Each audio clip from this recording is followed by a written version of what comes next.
Aksyon kontra korupsyon kan panagaduti international support. Duwalan dayta kadagiti kang runaan ang nagapuanan ni President Ferdinand R. Marcos Jr. Ana pintas a mai-highlight iti sona inton Lunes, sigun iti Presidential Assistant for Cordillera. Daytoy ti detalye.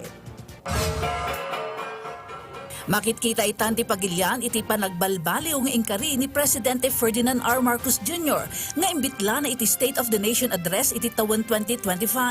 Dayta ti maysa kadagiti may konsidera ni Presidential Assistant for Cordillera Assistant Secretary Antonio Taboro Jr.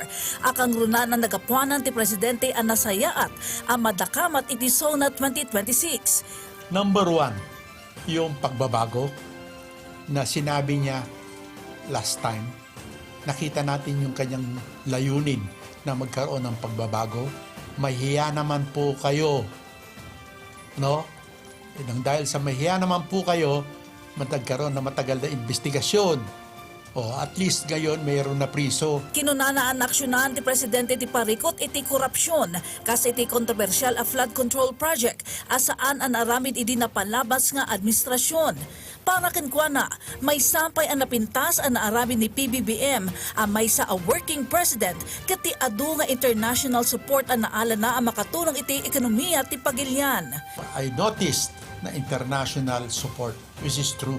Just recently, pumunta sa Canada. Magkano na naman ang pinangako ng Canada? Kitaw namot ang maisardeng kuman amin dagiti anyaman a destabilisasyon iti pagilyan tapno saan ang mapukaw dagiti international support iti pagilyan. Iti Cordillera, karaman mo't kadagiti may pampanakil a proyekto ti Presidente.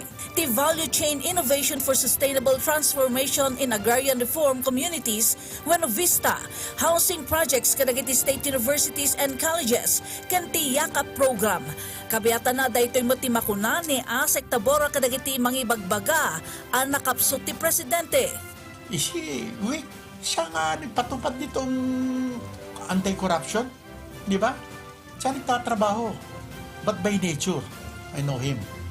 Napakabait. Napakabait. Hindi gaya ni Digong na busko. Ti may kalima aso na ti Presidente, kat maangay inton Hulyo 27, iti batasang pambansa complex iti Quezon City.